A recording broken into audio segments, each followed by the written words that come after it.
ចាំឲ្យគេឲ្យ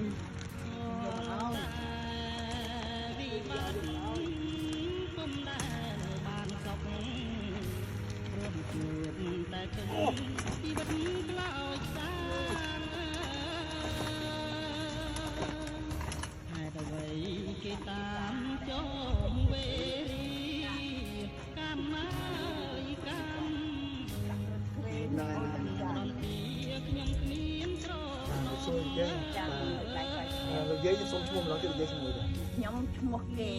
បើមានតកូលឈុតចាលោកយាយតាមអ្នកគ្រូដែលស្គាល់វិសាគាត់យាយថាយាយជីវិតមួយថ្ងៃលំបាកមែនទេបាទហើយមានកូន2នាក់ក្នុងបន្ទុកដែរបាទហើយកូនអាចមានជួយបន្ធូរសុខជីវភាពគ្រួសារដែរទេឬមួយក៏យ៉ាងណាមួយហើយមួយគេរត់តែមកខ្លួនគេនឹងហូបកបយតែថាអូម៉ែហ្នឹងហើយបានជឿចុះចាមាន 5,000 ឬ 10,000 ដែរកូនអើយអញទឹកលក់រួចអញ្ចឹងមានន័យថាគាត់អត់មានជួយសេដ្ឋកិច្ចគ្រួសារជីវភាពគ្រួសារទេមានតែមានតែសុំបន្ថែមចាហើយគាត់យូរប៉ុន្មានដែរអូកូនអើយអាខ្លះខ្សែអាខ្លះជាង30ហើយប៉ុន្តែអត់មានបានជួយអីទេអត់ទេអញ្ចឹងលោកយាយអូមានកូនដើរហូបស្រាស្វឹងយ៉ាងទៅរងយ៉ាងទៅអូហើយមានអារម្មណ៍បែបនេះពេលអញ្ចឹងទៅបាក់ចិត្តអត់ខ្ញុំមកលេងនិយាយហើយស្ងាយអញ្ចឹងរីចិត្តនៅពិបាកលេងនិយាយឲ្យខ្លួនប៉ុន្តែមិនដឹងទៅណាកូនណាចាចុះរងថ្ងៃហ្នឹងនិយាយអាយុប៉ុន្មានដែរខ្ញុំចិត្តជាងចិត្តប្រហែលដែរបើនាងចិត្ត50មិនដឹងចិត្ត6កំដឹងអញ្ចឹងហើយរងថ្ងៃហ្នឹងខ្ញុំឃើញឮសូរអ្នកភូមិថាយាយលក់គល់លឹកក្រៃលក់ស្លឹកបាសដើរបេះតាមរបងផ្ទះទៅតាមរបងផ្ទះជែកអីហ្នឹងទទួលជាការទទួលគេទៅខាត់ផងចំណេញផងបាទហើយលក់មួយថ្ងៃលក់គល់លឹកក្រៃលក់ស្លឹកបាសទៅពេចកំប៉ុកអញ្ចឹងទៅមួយថ្ងៃលក់បានប៉ុន្មានដែរយាយដេញបើទទួលជែកគេអីផងនឹងទៅបានកម្ម7,000ទាំងបោះឯងអូ7,000សរុបចូលនេះហើយក្នុង7,000ហ្នឹងម្លែកទិញមហូបខ្លះហើយម្លែកទិញកខ្លះដែងកខ្ញុំដេញគេឲ្យទៀនទៅនេះ10នៅខ្លះឲ្យទៀនដែរអញ្ចឹងទៅចុះបើគេអត់ឲ្យទៀនទេអញ្ចឹងមួយថ្ងៃបាន7,000ហ្នឹងយាយយក7,000ហ្នឹងយកមកទិញជាមហូបខ្លះអីទិញកខ្លះចាមហូបថ្ងៃធូរ7,000លុយខ្មែរចាហើយយាយឲ្យធ្វើមិនទិញធ្វើទិញមហូបមិនទៅធ្វើទិញមិនទៅទិញជាកាលអ្នកសាច់ជ្រូកគេអត់យកលុយអូមានគេអ្នកធ្វើទៀនលក់ទៅដែរបាទចាហើយដែលលក់ក្បាលត្រីហ្នឹងពីមកក៏ឲ្យលក់គាត់មិនលើកឲ្យទេណាចាលក់ទៅដូចថាបានជាង10000អីអញ្ចឹងគាត់ឲ្យ4-5,000ទៅឲ្យមហូបមកចាក្បាលត្រីបាទចឹងមានន័យថាយើងយាយដើរបេះតកុលក្រៃ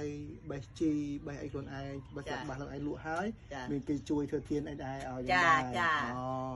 បាទហ្នឹងហើយពាក់ព័ន្ធនឹងរឿងហ្នឹង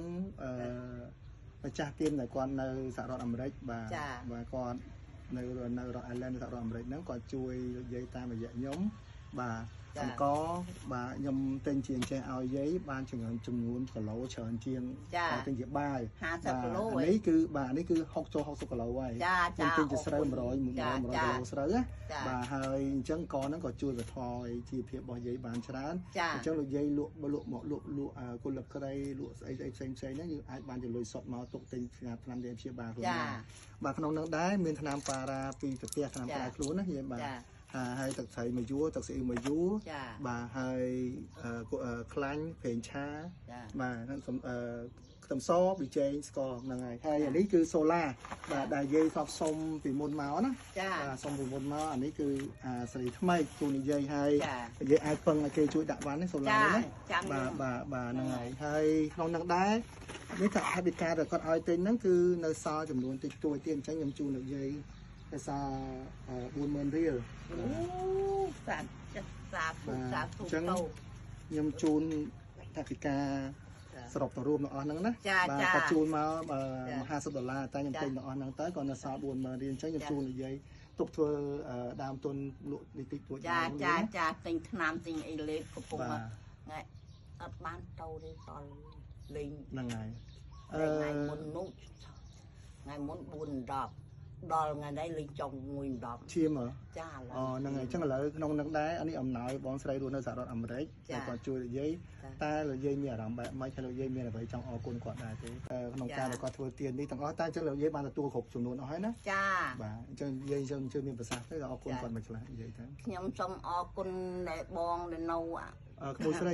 គាត់និយាយ មួយស្រីនៅអាមេរិកសូមឲ្យក្មួយសុខសប្បាយទាំងអស់គ្នាសូមអទិមេផលកុសលដល់មេត្តាបិតាចដូនចតាញាតិកាអំពិលបណ្ដានដែលបានចែកឋានទៅទាំងបានមិនសូមមកទទួលយកមេយកផលកបោយស្គាល់អត់ស្គាល់ឃ្លៀងគ្រប់ពេលគ្រប់វេលាកបោយមានរោគគាអីចាប៉ុណ្ណឹងបានដែរអរគុណបាទហ្នឹងហើយគេមើលរូបភាពផ្ទះគាត់មួយឲ្យជួបប្រទេសដែលក្តីសុខក្តីចម្រើ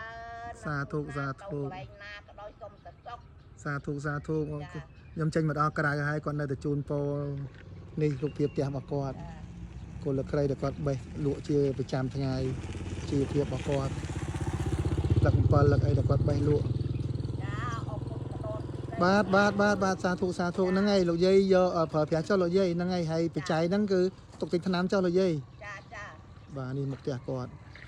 ផ្លូវទូចនឹងបន្លាយនឹងផ្ទះនេះមកដល់ផ្ទះគាត់ទាំងជប់នេះឃើញភ្លើងសូឡាគាត់បានដាក់បំភ្លឺហើយយាយអើយមកយាយ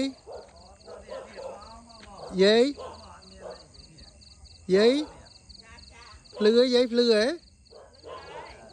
អូមិនមកយាយសុបាយចិត្តទេអូហ្នឹងហើយអត់អីប៉ុណ្ណឹងបានទេយាយហ្នឹងហើយអរគុណច្រើនយាយ